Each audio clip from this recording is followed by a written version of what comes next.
नमस्कार। Stock market course for beginners के 30th part में आपका स्वागत है। तो अब हमें पता तो चल गया है कि जनरल कंसल्टेंसी एक स्मॉल कैप कंपनी है। अब अगला सवाल जो हमारे सामने है वो ये कि ये डिसाइड कैसे करें कि जनरल कंसल्टेंसी में इन्वेस्ट करें या ना करें।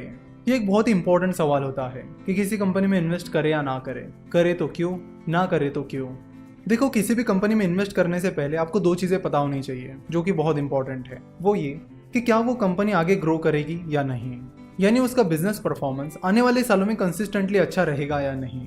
और दूसरी चीज कि आप उस कंपनी में जिस प्राइस पर इन्वेस्ट कर रहे हो वो वैल्यूएशन सही है या नहीं। यानी किसी भी कंपनी में इन्वेस्ट करते टाइम दो चीजें बहुत इंपॉर्टेंट होती है, एक है वैल्यूएशन और सेकंड है फ्यूचर ग्रोथ। जहां तक वैल्यूएशन की बात है, आपको देखना होगा कि जिस कंपनी में आप इन्वेस्ट कर रहे हो वो आपको सही वैल्यूएशन पर मिल रही है या नहीं। यानी आपको उस कंपनी की इंट्रिंसिक वैल्यू निकालनी होगी, यानी एक्चुअल वैल्यू क्या है ये पता करना होगा। फॉर एग्जांपल, किसी कंपनी का शेयर स्टॉक एक्सचेंज पर 100 रुपए पर ट्रेड हो रहा है तो आपको देखना होगा कि उस कंपनी के शेयर की प्राइस एक्चुअल में कितनी होनी चाहिए, यानी उसकी इंट्रिंसिक वैल्यू क्या है। और ये पता करने के लिए आपको वैल्यूएशन निकालना होता है, कई सारा एनालिसिस होता है। चलो तो देखते हैं कि किसी शेयर को खरीदना है या नहीं खरीदना है। ये चेक करने के लिए आपको कौन कौन सी चीजें चेक करनी होगी।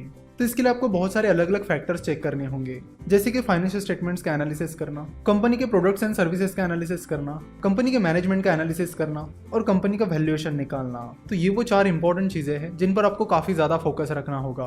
तो शुरुआत करते हैं फाइनेंशियल स्टेटमेंट से।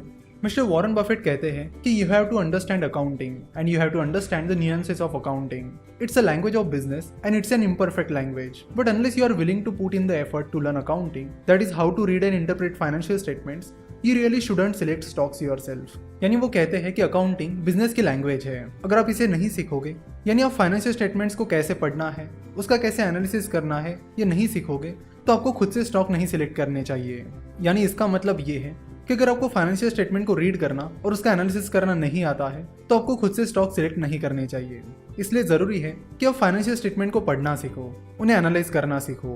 देखो, balance sheet, profit and loss statement और कैश फ्लो स्टेटमेंट, इन्हें फाइनेंशियल स्टेटमेंट्स कहते हैं। बैलेंस शीट में कंपनी के एसेट्स और लायबिलिटीज होती है, यानी कंपनी के पास क्या क्या एसेट्स है, जैसे कि कितना पैसा है, कितनी फैक्ट्रीज है, कितनी जमीन है, कितना सामान है, कितनी इन्वेंट्री है। ये सारी चीजें आपको एसेट से पता चलेगी।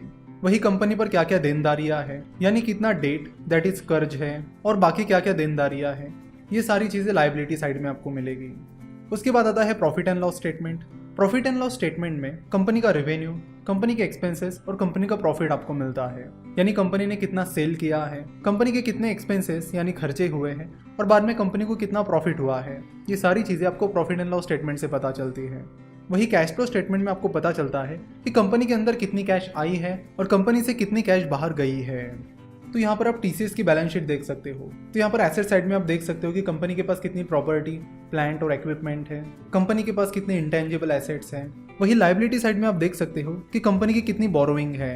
अगर आपको बैलेंस शीट में दी गई हर टर्म का मतलब जानना है तो उस पर हम पहले ही वीडियो बना चुके हैं जो कि हमने यूट्यूब पर अपलोड की है।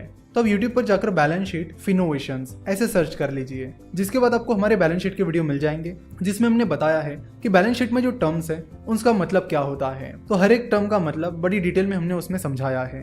2 पार्ट के वो वीडियोस हैं, तो आप जरूर देखिए, क्योंकि उन टर्म्स का मतलब समझे बिना आप उनका एनालिसिस नहीं कर सकते।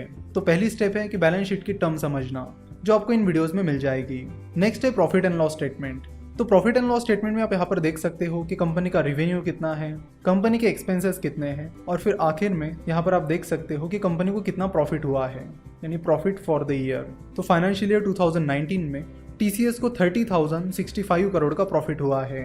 तो आपको प्रॉफिट एंड लॉस स्टेटमेंट में जो टर्म्स है उन्हें समझना है, तो उस पर भी हम वीडियो बना चुके हैं। तो उसके लिए आपको यूट्यूब पर टाइप करना होगा profit and loss statement Finnovations, जिसके बाद आपको वो वीडियो मिल जाएगा जिसमें हमने प्रॉफिट एंड लॉस स्टेटमेंट की सारी टर्म्स को डिटेल में समझाया है।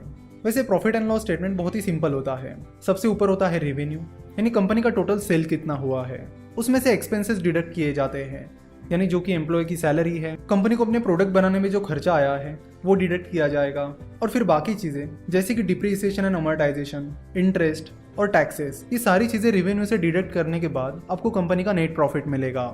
नेक्स्ट लेक्चर में हम आपको प्रॉफिट एंड लॉस एक एग्जांपल के साथ बड़े आसानी से समझा देंगे। आशा करता हूँ कि आपको आज का ये लेक्चर पसंद आया होगा।